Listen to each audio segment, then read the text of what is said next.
Welcome back to the Robby Gordon season, and there's something I want to address, and I noticed this after editing the last couple videos, in particular coming into Darlington when I had to edit that race. I'm still announcing these races for some ungodly reason, much like, how I did the mock series, where I'd kind of put on this somewhat fake announcer's voice, but I was doing that in the mock series because it made sense.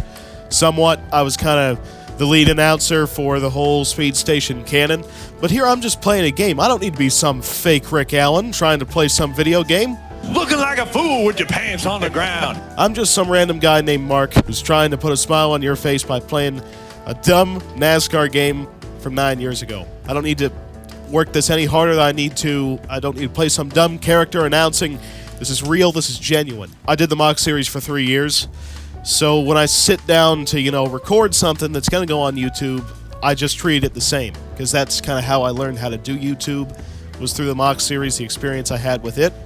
So when I sit down to do a video, I just kind of autopiloted to where that's just how I sound. I felt the need to sound the same way as I did in the mock series out of habit. So that I apologize for. I'll try to be more genuine, with the way I sound. Because, like I said, I'm not playing some character in front of this camera for, this series. It's hardly even edited. The only thing I edit is when I screw up one of my phrases so much you can't even tell what I'm talking about. Although you might be thinking to yourself, well, you're like month 3 into this playthrough. How'd you just notice that you're still doing the announcer thing? Well, the truth is, even though I've got quite a few of these videos out at this point, and, it's been 3 months into this production of this show, I've only sat down to record, let's say 4 to 5 times, maybe. That's why you keep seeing me wearing, the same exact 2 shirts. It's not because I don't change my clothes, but it's because when I sit down to record these videos, I do a bunch at once. Which is, how you go about batching your recordings for a Let's Play or any type of show where it doesn't take major setup from one video to the other.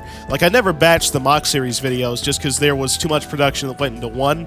It was 2 or so hours a piece, and a bunch of editing and crap all went into it. There was some scripted stuff for the pre-race that, towards the end, ballooned out to be a whole, Discover Card Countdown to Green thing. But for this show, I've only really recorded, 4 to 5 times, so only recently did I really come to the realization that I'm probably trying harder than I need to when talking for this show, because this is not announcing. This is just playing a 9-year-old NASCAR game that has a lot of stupid, dumb stuff in it. But the last race we did was the All-Star race. And because this game appears to be a lot easier than I thought it would be, that is technically our 11th win in 12 races. But we're now back onto the subject of points racing, because we're going back into the Coke 600, which is a points race, and we'll be points racing for the championship all the way from the 600 to the championship race in Homestead, Miami. And by the way, if you can tell why I've been spinning back and forth, it's because I've got an office chair in here, which means I can spin around like an idiot the whole time that I'm trying to do my lines. And also, I can go like this and completely screw up the headspace in the shot. Not as easy to get it back up, though.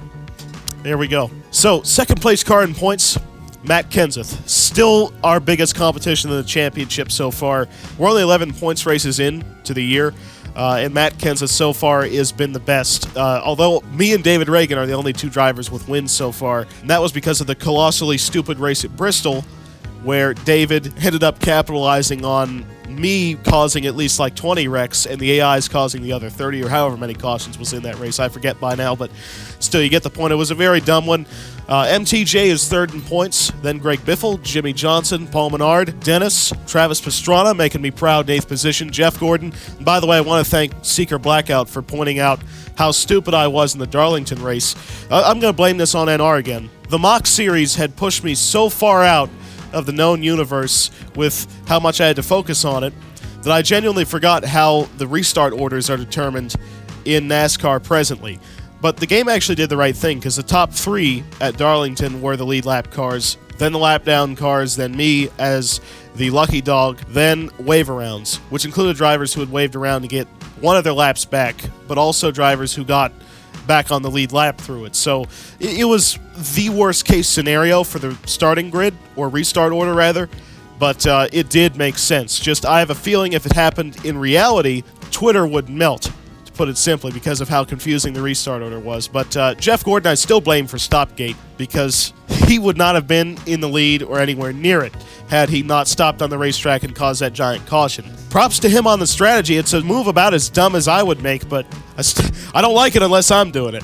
Germain, Casey Mears still 10th in the point standings. David Reagan is the only driver currently eligible for wild card, but he's down in 27th. You have to be from 11th to 20th to claim a wild card spot. And right now, David Reagan ain't doing good enough in the points to get up into one of those spots. But Kyle Busch, by the way, you remember he was struggling really, really bad to start the year, then started to get things going back in the right direction. Now he's started to fall backwards again, and he sets 20th. And last car, Travis Kvapil, still dead last by actually a lot above Joe Nemechek. Next race, Coke 600. So 80 laps at Charlotte because I'm doing 20% race distance. Obviously the longest race by mileage, but it's probably going to be the longest race in general because the AIs are probably going to wreck each other about every 1 to 3 laps, if I had to guess. So hang on to your helmets because this one's going to take a while.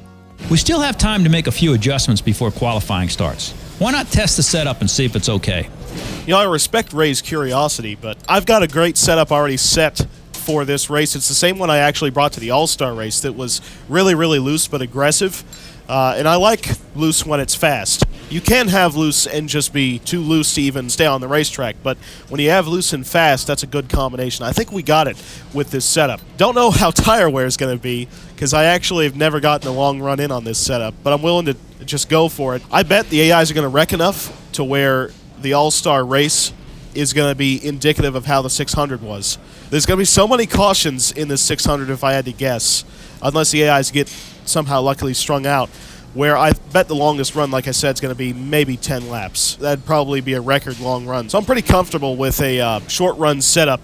I think that's what you're going to need to win this thing. The car's looking good. You just need to go out there and put in a good, solid performance. All right, I think we got a setup that is actually capable of setting on the pole. I screwed myself for the All-Star race because I didn't know that you could actually speed onto pit road in this game. I actually believed in what the game told me. Because you saw when I pitted during All-Star qualifying, it actually said that the speed limit was like 45, something like that. And the format back then for the All-Star race, you could speed on the pit road, which was awesome. I love that format of qualifying, but I forgot that that's how that worked in this particular season. I figured the game wouldn't lie to me and say that, commit to pit road speed limit. Let's show them boys what we got. Man, 200 down to turn 1. Loose as all get out. And I thought I was going to wreck it.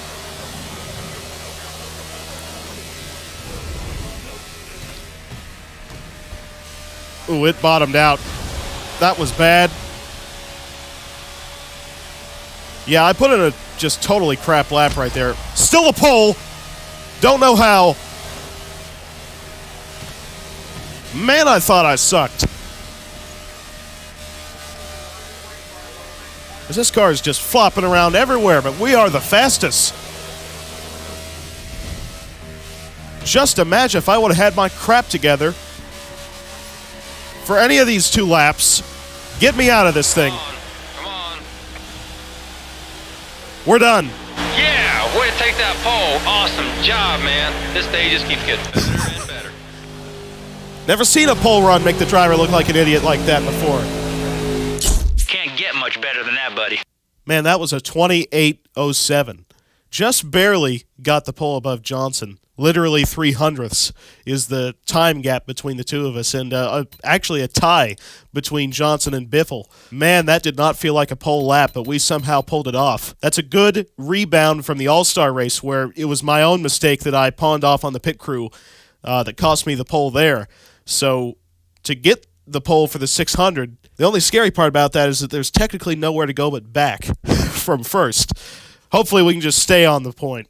So yeah, the results for qualifying normally make sense, and this time they do as well. Although, where did Travis qualify? 13th? I didn't notice that the first time. That's a little scary that he's such a good qualifier and actually becoming a good racer, because he's 8th in points. Is he accidentally going to become championship contention for us? Who'd have thought? If you have any doubts about how the car is set up, just remember the basics. and give me a good solid drive. It's stock car racing's longest night. Welcome to the Coca-Cola 600 at Charlotte. I'm Mike Joy alongside Darrell Waltrip. Mike, this is the longest race we have all year long. It's 600 miles. It's grueling. It wears you and your car out. It just, the team, everybody has to get involved to be able to win this race. This is the toughest race on the circuit. Joey Logano has the best average finish here. Jimmy Johnson 6 wins, Jeff Gordon's 5. Who are you picking? Well, I like the way it came down last year. You know, between Kevin Harvick and Dale Jr., Harvick won. Got to get good gas mileage. Just ask Dale Jr. All right, Darrell. At Charlotte, the nighttime is the right time. Here we go. I can say if my car was that loose in qualifying, it should probably tighten up at night if this game was any bit realistic, but I bet that's not how it works. And I bet Johnson's embarrassed from getting out-qualified by such a stupid lap that I put down. Boogity, boogity, boogity. Let's go all night racing, boys and girls. There we go. We got the boogity on that one. Car high. Car outside, at your door. Okay, my question becomes, when is the first AI cause caution? Clear right side. Biffle taking up second, Outside at your door. looking to my inside, and I don't want my car to bottom out Got one working the bottom.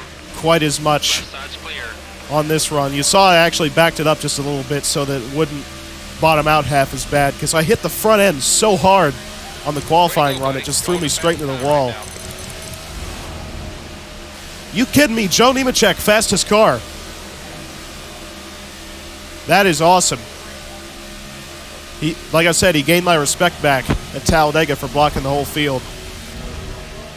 And if you can't already tell, if this race goes green, hitting the wall, but if this race goes green for any bit longer than I thought it would, we're going to gap this field by a lot. But the fact that we already got 2 laps in is a miracle, and I don't think we're going to last very much longer without some AI cautions. Like most mile and a halves in this game, they like to put way too many cars wide on exit, and somebody normally gets ricocheted. Like, the outside car will hit the wall, the middle one will get hit by the outside car, and then the car on the inside gets turned around. Actually, exactly like the 09 All-Star race, when, you know, Newman, Kyle Busch, Jeff Gordon all tried to send it on the outside. It doesn't work. Somebody always ends up wrecking. All 3 get damaged, but you get the gist. Somebody gets spit out. The other 2 get chewed up. Going to give this field a lot of credit. We haven't wrecked yet. We're 5 laps in. Smooth your way out front. Use that clean air. And we've actually put already 2 seconds almost on Greg Biffle. So this car's hooked up. I just don't know what the tire wear is going to look like, because never got a long run here. All the test races I did, caution every 3 laps was the average. We'll get one soon, I'm sure of it. That whole log jam you see at the tail end of the field on the mini-map, I'm going to say that's where it's going to start. That looks like the danger zone, if you ask me. You know, maybe it's because I've learned a lot over this last couple of years about, like, racecraft and, you know, how to put your car in better positions, how to go about race strategy better, but I recall these Eutechnics games being a lot harder when they first came out. I think it's just because we didn't know, you know, as a collective, players didn't know the exact quirks of all the AI and stuff, didn't know all the setups and everything, but it seems like this season I've just been running away with it on the hardest difficulty. Like, I don't recall Inside Line being this easy of a game, because I played it quite a bit on PS3, but never had, you know, a computer that could run this exact title. You know, NASCAR the Game 2013. So you're seeing this video series is my first experiences with this game, but I played all the other ones that came out on console when they came out. Wish I had something funny to comment on, but the advantage is 3.5 seconds. Somebody pitting. They gave me something funny to talk about. Thank you. It's lap 9. There has to be something wrong with their car. Either that or a NASCAR the Game dumb strategy moment? Is that what we're seeing? Okay. Don't ask me how I survived that. I actually only lost 0.4 of a second from hitting the wall like that. So whoever pitted is now coming off pit road, so I don't think mechanical failures that are terminal are even a thing in this game. At least I've never seen one. But considering how hard it is to even DNF in this game, unless you get like a really square hit to the front end. I'd imagine that was just a strategery moment. There's the first caution. And there goes the neighborhood, because this is going to be frequent. All right. David Ruderman already beat the right side right off his race car, and he hit the phantom part of the wall that Kurt Busch hit in the All-Star race. This is going to continue, okay? Hang on your helmets, because it's going to be a long night. I am pitting, though, because we've ran enough laps to where tire advantage would be pretty significant. I want to put on some tires, and Johnson's going to get the satisfaction of leading a couple laps here in a car painted the same yellow as the walls. Actually, what? Did he run that paint scheme in the 600? There's no way he did. Because that's a Sprint Unlimited car. Show a photo, future me editor, on the screen of what his 600 car looked like. Because I know it wasn't a Sprint Unlimited car. Would have been cool, though, because it matches the wall color. It'd blend in. I think like less than 10 cars stayed out, so we're going to actually restart with pretty decent track position. My only big concern is trying to get through the field. I'm probably going to end up wrecking myself, aren't I? Because I'm going to have such a faster car with such a great tire advantage that either me or the AIs are going to wreck. But, hey, Travis stayed out. He's going to restart in 4th position, but it's a J.J. Dennis front row. Great teamwork. All right, so this is going to be a troublesome restart. Because we got AIs on fresh tires. They're probably going to try and wreck everybody in front of them because they're too stupid to not wreck by themselves to begin with. And then you got myself, who would wreck you if you looked at me wrong. Newman line. Already signaling. I'm taking the Newman line. Nice and easy. There it is. Momentum. You're good there. Oh, yeah. That's it, dude. Every position. They did not wreck behind me. Thank God. Oh, yes. Fresh rubber. Dennis in the way. Car approaching low. Oh, jeez, Junior. Like, I know you love the high line, but keep it at least out of the wall. Put it on the low side. Oh, yeah, sliding out that right rear. Whole corner. It's a controlled wreck. You're trying just not to have the rear end fully past the front, but give it the insinuation that it can. All right, so we're back up to Jimmy. And it's probably not going to take us long to get around him with a car that handles this good. And with better tires. It's a perfect combination, really. There we go. Get right around him. Stay on the bottom. Clear up top. And that's the point. Back out front of the Coke 600. At this point, I don't know how the caution's going to fall because I'm impressed with how little they're wrecking. Because we're about to get to like lap 20 with only one wreck. Per my calculations, I would have estimated like 5 in that amount of time. So they're actually driving with their heads for right now. Oh, that thing is just, it tries to take off in 3. And it's because I have so little air pressure in all 4 tires, and that's so that it sticks really good.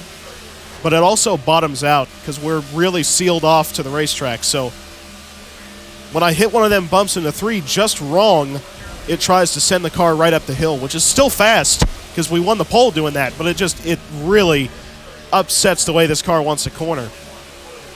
Because it actually wants to corner off the right rear. So, like I said earlier, you want to kind of control the feeling of slide to get out of it. But then when the front end hops up, all of a sudden you're not even turning. So you go from a car that has a loose characteristic, a very loose characteristic actually, to one that isn't even turning with the front end anymore. That's just, it sends you right towards the wall, and it's quite scary when it tries to do it.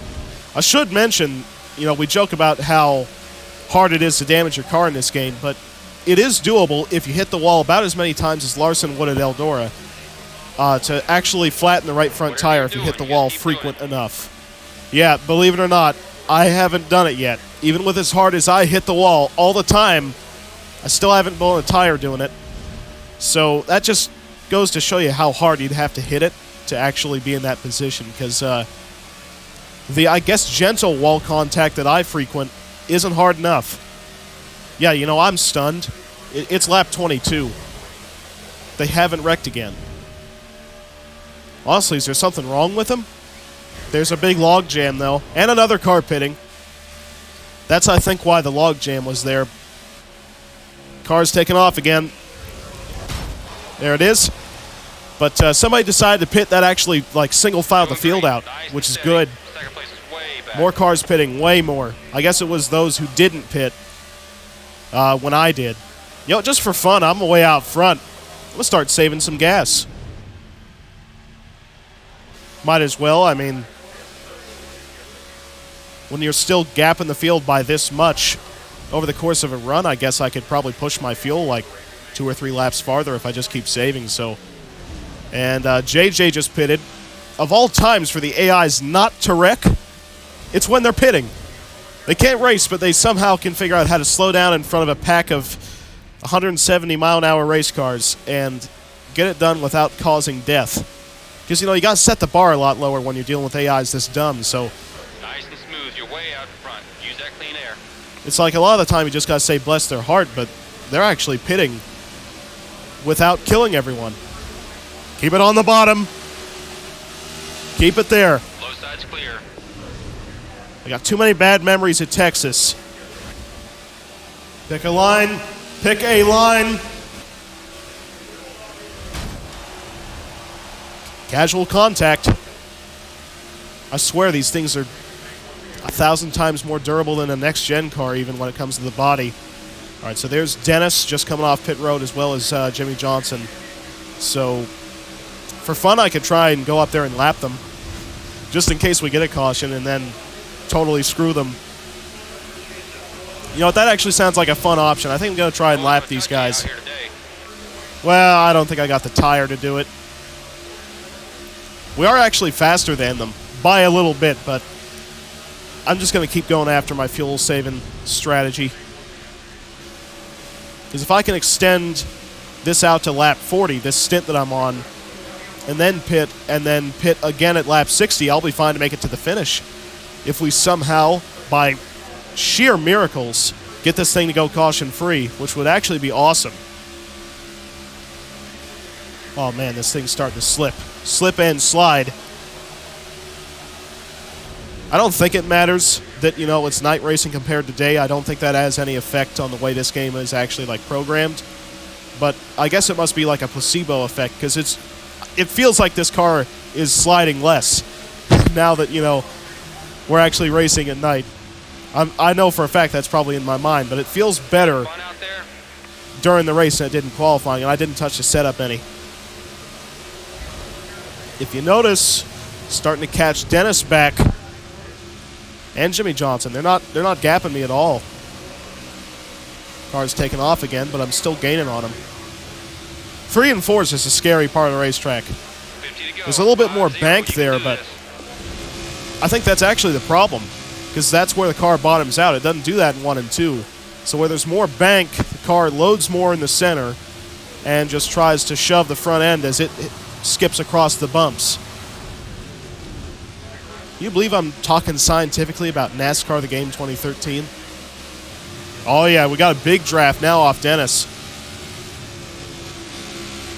Looking inside. Got one working the top. Don't quite have the tire grip to get it done in the corner, but we're still going for it. I'm going to sail it off into 3. Car up top. Oh yeah, crossover. Car's taking off again because we're in 3 and 4. Clear low. This would have to make Dennis just lose his mind that the leader's racing him this hard. Well, why shouldn't I? I got nobody else to race. Kyle Busch is my best threat, 9 seconds back. Still inside. Inside's clear. All right, that time the car hooked up in 4. I've been able to kind of get through 3, but 4 is just where it really takes off, so when you can get it to hook up, though, it is still bad fast. 1 and 2, though, this thing just eats. It's a lot like Darlington, where I can get through 1 and 2, you know, awesome, but 3 and 4 is not as bad here as it is Darlington, but Darlington, I'm dead meat at that place. Yeah, I'm catching Jimmy.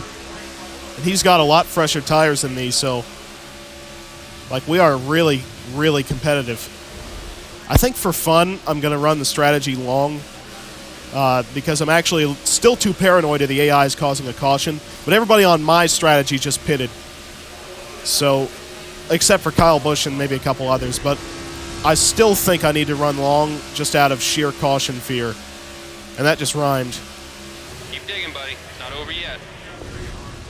Well, why would it be over? That's the most important question. Anyway, KFB just pitted.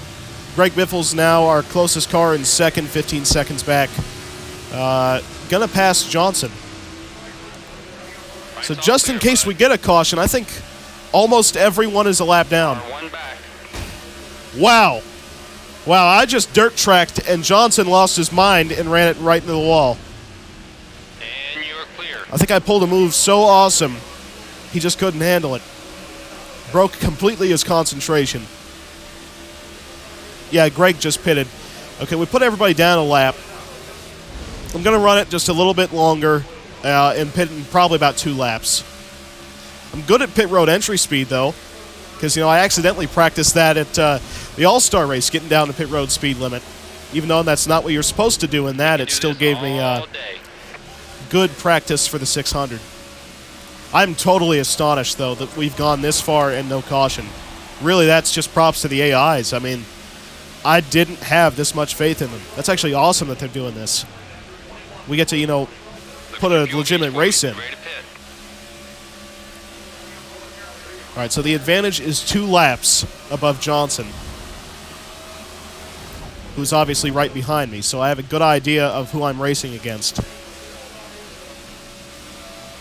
I'm sure it's got to be frustrating. You know, you're sitting there 2 laps down, and you can see the guy who's still leading driving away from you. Oh, and by the way, look at my tires. The fuel runs out before the tires. That's cool. That means I have got probably the best strategy when it comes to setup that I could have, because this thing is bad fast. But the tires stay on it.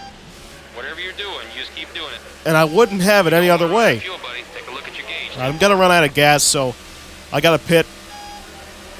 Okay, we're Coming in halfway this there. time. Keep digging. All right, I want you to pit this time. Pit this lap.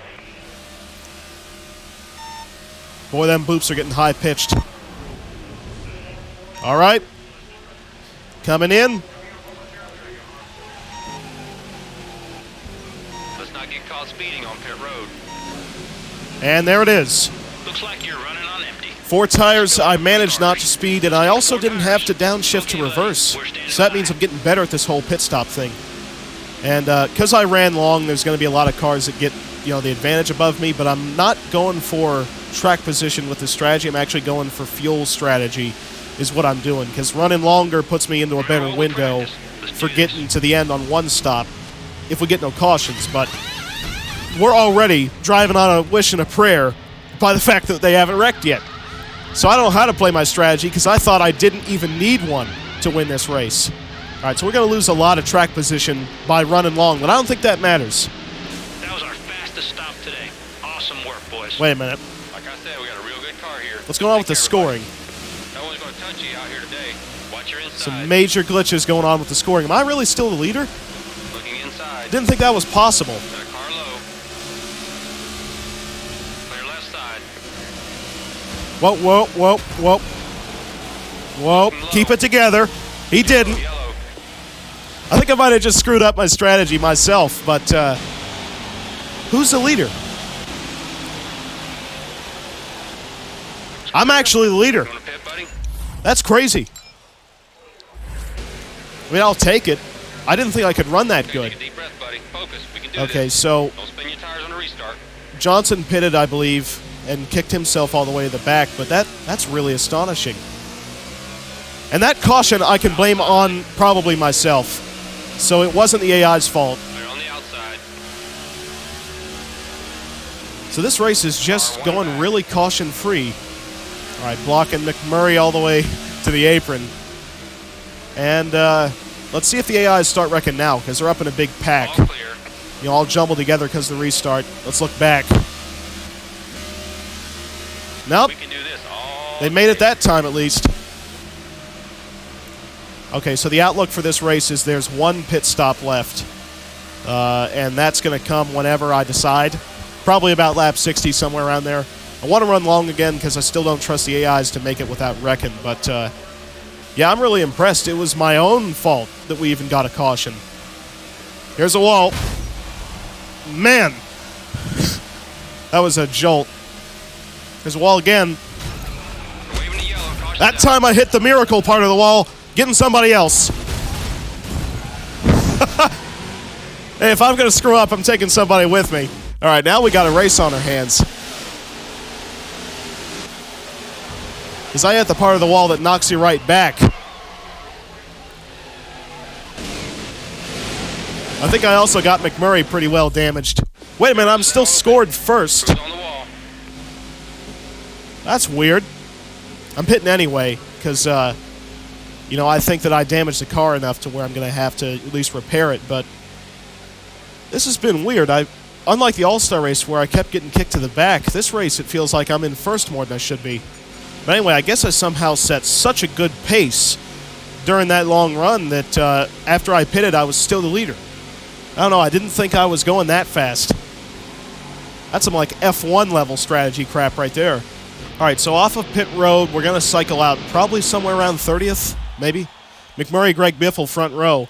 We're actually 23rd, so way better than I thought. And I'm going to have to mind my P's and Q's on this restart because it's going to be dangerous trying to go through the field this fast.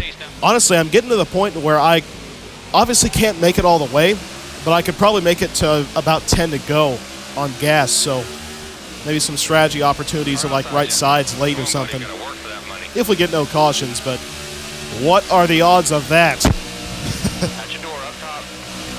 And it's looking like a lot of the caution's going to be my fault, which is the opposite of what I expected. All right, here we go. Never mind. Checking up just a little bit too much for me to want to put it in there. There we go. Got to get him on exit. One outside. Big checkup into one as usual. Car at your door. Up top at your door. On one.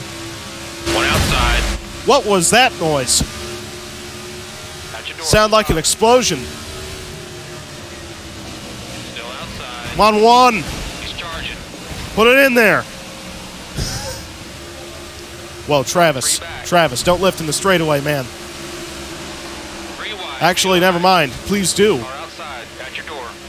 Closing up top. Whoa, loose. Car up top. Loose.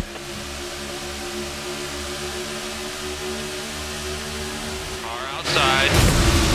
Again, explosive noise. What was that? All right, we're going nowhere. I might have to jump to the top. 30 to go. 3-0. The moment I jump to the top, Travis just steps right on the brakes. One down low. Good job, pal. Right's clear.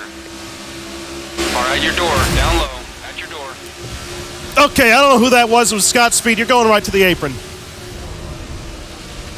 You got this. Nice work, man. Clear on the inside. Oh, man.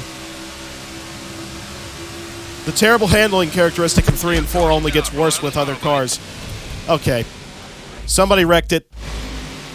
Regan Smith, the man who I wrecked. That time it wasn't the wall. It was his own fault putting the nose up where the 13 car caught the wall. You know, I'm really troubled by this, but I'm going to pit because a lot of people are coming with me. Even though, you know, it's just the people who didn't pit last time. But I want to do this just so I'm closer on the fuel number. And if we get a caution within lap 60, somewhere around there, that's when I'll definitely pit and try to make it to the finish. Considering we're getting restarts that are pretty frequent and the AIs like to wreck, I don't think this is going to be the last caution. Now, if it is, that's a problem because we'll probably have to pit again. But if it isn't, it plays right into what I'm thinking. Somebody was wrecking back there.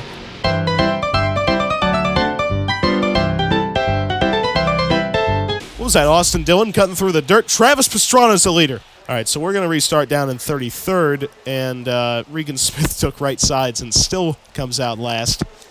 By the way, Nice Joe Nemechek sighting in 14th. And with all of these cars, these slow cars being up front, especially with a lot worse tires, I got a good feeling the AIs are going to wreck big on this restart. And if they don't, I will. All right, so here we go again. And I don't know if you guys have noticed this, but you see the somewhat outline around the cars. For some reason, the way this game works, one car can't interfere with another car's shadow. They like have a glowing effect around them. It's really weird. It's kind of bothered me all season. Still outside. Just keep a good pace. You're doing Wow. good. Watch your outside. Okay, all right. 2 seconds ahead. I knew it. Yellow flag. Yellow, yellow, yellow. I knew it. Well, I am my own caution. Whatever. I saw what Juan was doing. I saw you poking. I told him to put it in there earlier, and he didn't. This time he showed me. Okay, Juan, you proved you can put it in. But can you put it out? All right, I see no reason not to put on tires, repair damage, and do everything that this car needs to win, because we're within the window to make it all the way. Next caution, I might not even pit, because I think that, we're going to restart probably lap 56. I could probably make it about 22 or so laps on gas, and that's without saving. So if I combine saving, later in the run with getting probably one caution, I think we can do it from this stop. Because we know this car is bad fast, regardless of being on fresh tires. Because I was able to drive away from the field still on old rubber. Because I caught and passed, Johnson and Dennis when they were on fresh tires. Travis and Matt Kenseth. What a front row. Danica's fourth. I mean, she got runner-up in the Southern 500. So it's lap 56. I'm restarting last. You'll start the tail of the field. We got a mountain to climb, but this car is absolutely fast enough to do it. And see, there's the shadow thing I was mentioning. You can see it on the right rear fender. A Dennis. One up top. Okay, let's go. We got to step it up. Got one working the top. All right, now this restart's going to take some focus. Right side's clear. Because got to put my car in all the right positions as to not wreck but also pass cars at the same time. And that's not always easy. It's not always an easy answer to it either. Two back. Check your inside. Oh, yeah. Yeah. Yeah, nice brake check in the middle of the corner, Dennis. Looks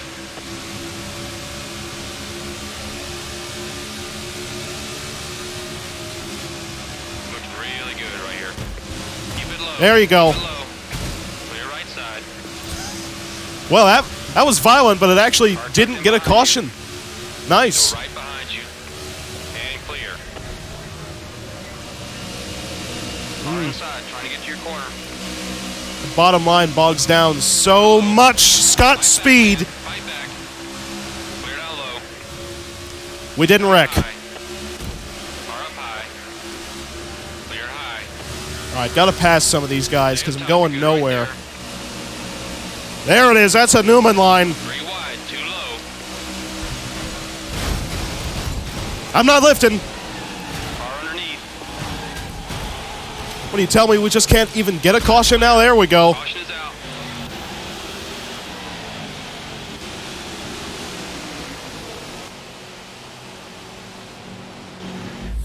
At this point, I'm going to have a fist fight with everybody after this race, but I'm going to be the one to instigate it. Absolutely nobody was given a lane and just being a total idiot back there. I'm pitting again, repairing damage and all that, and don't have to pit from here. I know that for a fact. I mean, I probably didn't have to pit from there, but from here I definitely don't because we're inside 20 to go, or we'll be on the restart, probably 19 or so. And it's possible, entirely possible, that some of these AIs might still have to pit. Not the ones that are pitting with me, but some of them that are still on the racetrack might actually be stupid enough to come down again. So that would play right into our hands as well. But we know we very well have the fastest race car. It's just being able to put it where it needs to be is becoming the biggest challenge. Because it is hilariously fast by itself, but doesn't seem to fare too good in traffic, especially when everybody's brake checking, taking every freaking line all at once. Okay, so now we have a Dale Jr. Paul Menard front row, and I'm restarting in 42nd. So it's like I went nowhere. It's all you now, buddy. Like I said, we got Brad's back here with me. Just take care of it, buddy. Let's go to work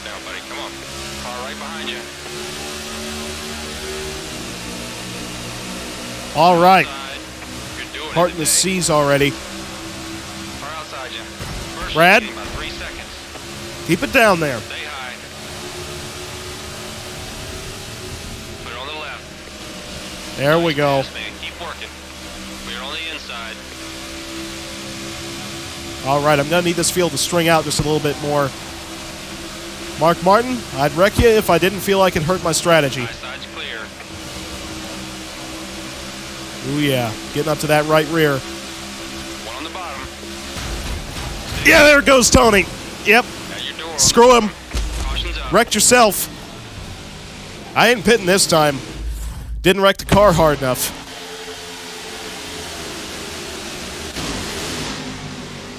That's the ultimate payback for Texas. And we also got Kevin again. Okay, now we're going to restart 17th. Ricky, of all people, doesn't pit.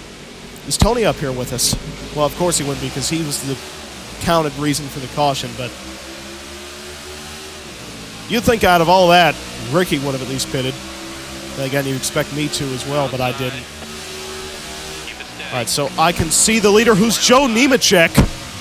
I didn't even point that out, but Joe Nemechek leads the 2013 Coke 600. Nobody panic. Car in front's heading to the pit. And he's, I guess, pitting.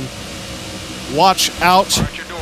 Yeah, watch out. That was McDowell pitting. On your left side. I don't know how they didn't wreck. On your bumper. Car outside. All right, big dive. Oh, come on, let's get past it. 3 wide, 2 outside. Oh, man. Got a car closing on your outside. Wow. Give me that top side. I want out of this mess. Inside's clear. Yep, more dummies pitting. Up to third. Clear down low. There it is. That's why I wanted the top, by the way, because I figured somebody else would try and pit. And if you're going to pit like 2 laps after the restart, Clear on the low side. why even stay out? You know, that's a NASCAR The Game AI moment is why. Ooh, that's close to the wall. Keep it down there, Martin. 1 inside. Outside line pass, Greg Biffle is our only opposition at the moment. Oh, man. Couldn't stay in the throttle there.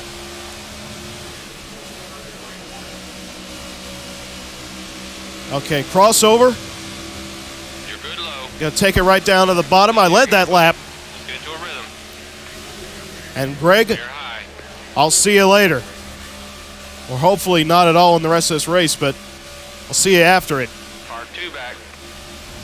I'm telling you, Greg's pretty quick, though. You know, he's kind of staying with us, even though I'm gapping him by about a 10th every lap. He's still staying somewhat close, closer than I expected. Oh, never mind. I put 3/10 on him in one corner. Yeah, we're flying. Now, who is this lap car up in front of me? Is that Joseph Nemechek? Of all lap cars to find? Yeah, that's him. Smooth. You're way out in front. Use that clean air. I hope to dispose of him about as fast as I possibly can. And there it is. All right. Clear left. Didn't want to have to deal with him. Even though I gained my respect back, I still got the haunting memories of Richmond. Imagine anybody, you know, for real passing a lap car, and then the lap car just flat out walls them next set of corners. That's what happened in Richmond, and, you know, people complained about, well, actually not many complained about Stenhouse bumping Kyle Busch for that lead lap spot on that stage. People would have absolutely flipped their lid if a lap car would have walled the leader that bad. Like, it was a turn right now moment. Both cars would have been destroyed in reality. You know, especially 2013 when these cars were not exactly bumper cars like they at least are more like now, you know, with the whole next-gen platform and everything. Toe links are still pretzel sticks, but beyond that, they are freaking durable. We saw that at Indianapolis. You know, how they could just bounce and slam and jam all across each other and nobody was DNF'd. Keep high. Oh yeah, driving off that right rear. Keeping the car in a 30-degree yaw all the way through the corner. It's fun, but you know, the moment you change your input just a little bit, you either wrecking by spinning out or wrecking by going face first into the wall if the car overcorrects and cuts back to the right. 7 to go. But that's why it's fun, because it's the razor's edge. But it's only fun until it isn't. There's still cars pitting, and we're actually only have 6 laps left. Pastrana just took over second, which is awesome. And I guess that was Greg and whoever he had behind him pitting. I guess that's kind of realistic for the 600, because normally the fuel strategies, back in this era when we didn't have stages, you know, you'd see guys pitting within like the last 2 laps for a splash and go. It was... Fuel strategy game was really fun here back when it was an option. I mean, much like endurance racing, strategies would take like hours to start formulating and make sense. If you look at the 07 600 is my favorite example, because if you watch that race, watch like the first 2.5 hours for it. For Kyle Petty, J.J. Yaley, and Casey Mears, and tell me if you see them anywhere up front. 4 to go. You don't. So it took a while for the strategy to come to fruition, but that's the point, at least in my opinion, of this type of almost endurance racing, that you just, you know, caution within 3 to go. Whatever, man. That totally took me off the subject of reminiscing about the 07 Coke 600. This time it was Stankhouse. Slams the wall, and it's the rejection part of the wall that knocks you right back that way. Now I have a really, really tough decision of, do I pit? Look at him, just parks right in the pit stall. Man, I don't want to pit. I really don't want to pit. Somebody's pitting, but yeah, it was the right decision not to. It was scary that I was given the option. I think we're making the right choice. All right, we got 2 laps to go. Danica's up here with us, and so is Brad. Man, 2 to go restart for the 600. Everybody keep it together. Outside you. Right's clear. Brad almost wrecked already. Okay, behind you. Shout out to Almirola doing this good, by the way, in the 43 car. That entry has sucked this year bad in the points. R2 back. You know, in this playthrough, not in reality. Actually, Eric Jones doing an awesome job, but Now you're clear. in this playthrough, the 43 has been garbage. Didn't get through 3 and 4 how I wanted, but you know what? We got to the white flag. Come on, pick your lane, buddy. This is it. Just got to keep it together.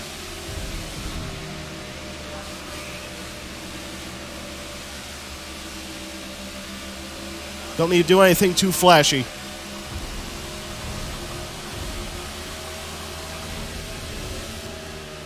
Please don't bottom out.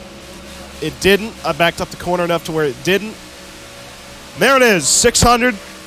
Another crown jewel. That's like what, all 4 of them already or something? Yeah, baby, that's what I'm talking about. I knew you had it in you. Great job there, buddy. You go give us a nice burnout. Hey, Danica 3rd. That's a 2nd and 3rd in the last 2 races. But yes, crew chief, I'm going to give you a nice burnout. You know this. They're loving you for that one, man. When have I not? There it is, full-on donuts. Unlike the All-Star race, I get the celebration on the 600. Doing that victory lap.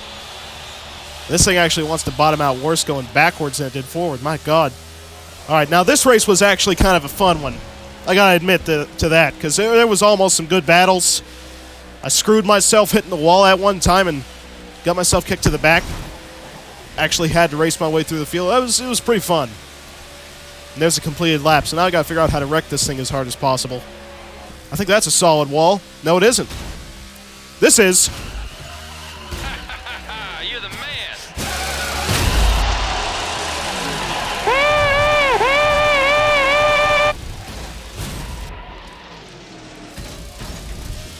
There we go. Man, great job today.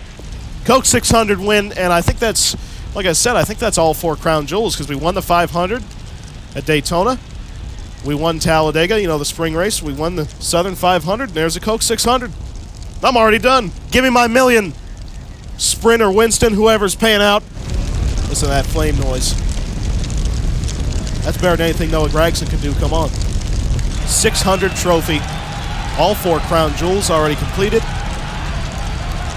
This team is on fire. Number 1. That was a great drive and an awesome performance. It wouldn't be a race with me in it unless I had to go to the back of the field at least once. Remember that. Because start on pole, wrecked myself off the wall, and restarted at least more than once at around 43rd to 42nd. So that's the way my races typically go. If I do really good, I got to wreck myself at some point. But anyway, Eric Almirola, the Petty 43, finishes in 2nd. Danica Patrick, last 2 points race finishes. 2nd, Darlington. 3rd, Charlotte. Is she a chaser? Is she a championship contender? Only one way to find out. And Brad Keselowski finished in 4th position. JJ, who had a great run, as he always did at Charlotte. I mean, come on. Finishes in 5th position. Mark Martin, after all the crap he went through and the time that I wrecked with him, 6th position. That's pretty impressive, considering he's had a actually pretty terrible season. David Rudeman, though, BK Racing top 10. 7th. That's just incredible. Then McMurray 8th, Jeff Burton, the mayor, in 9th, and KFB rounds out your top 10. You know, Regan Smith wrecked like 2 or 3 times this race, finished in 15th. Typical Phoenix Racing afternoon. As a fan of that team when it was open, trust me, when they had Kurt Busch, that's kind of how the team went. They either wrecked a couple times or did pretty good, or both. And Travis, because that late race pit stop, he dropped all the way down to 24th. Which is going to hurt him in the points probably. And Joe Nemechek was leading that late in the race. You know, led the Coke 600 inside like 20 laps to go, but still ended up finishing last. To suck that bad would be impressive. You know, there's actually 2 cars in the top 20 whose best lap wasn't even in the 28s. Josh Wise and Travis Kvapil couldn't even get a sub-29 second lap, and yet they still finished top 20. That's actually really impressive. And Bobby Labonte did it too. Never mind, actually, David Rudeman is the highest finishing one. Of course he'd be. A 29.08, which is almost 1 second off my best lap. Yeah, that was capable of a 7th place finish. That's why you never give up. It's all about persistence in this sport. All right, so you can tell the advantage above Kenseth is massive. It's 131 points after our 11th win in 12 races. Really, really quickly going after that Richard Petty win record of 27 in a season. But Charlotte does mark our 2nd pole of the season. So our 2 poles came at Texas and Charlotte Motor Speedway. So really, I think you can tell the type of racetrack that I'm a good qualifier at. And, you know, Kenseth, 2nd in points, still with 8 top 10s. Then you have MTJ in 3rd, Jimmy Johnson 4th, the real 2013 champion. Greg Biffle falls down to 5th position. Paul Menard actually stays in 6th. Brad Keselowski picks up 7 and moves up to 7th. Travis stays 8th position somehow and is now tied with Dale Jr., who got 4 positions in the point standings up to 9th. And top 10, Danica. The top 10 is now rounded out by Danica Patrick, which is incredible. 2nd at Darlington, 3rd at Charlotte. Tremendous run these last few races. She moves up to 10th in points. And your wild card driver, by the way, 29th now. He actually lost more points at Charlotte than anything else. Tony Stewart, probably because I dumped him, is down now to 33rd in points, so he's actually doing worse. Last car tied up. Very intense battle now. Joe Nemechek versus Travis Kvapil. Who is the worst driver of the Cup Series field? And so anyway, that does it for race number 12 of the NASCAR The Game 2013 Robby Gordon season mode. Hopefully you've enjoyed it. That was a pretty fun race, you know, a little bit of competition towards the end there. That's mainly because I put myself in the back by ramming that reflector wall as hard as I could, but you get the point. There was some racing in this race. It wasn't just me dominating. Dover's going to be a bit of a different story. I'm afraid that race is going to be pretty darn easy once we get into it. But that'll be the next video. So hopefully you've enjoyed this one. Don't forget to like, comment, and subscribe. I got a Patreon set up as well, and a lot more NASCAR The Game stuff coming up, and also whatever else I come up with.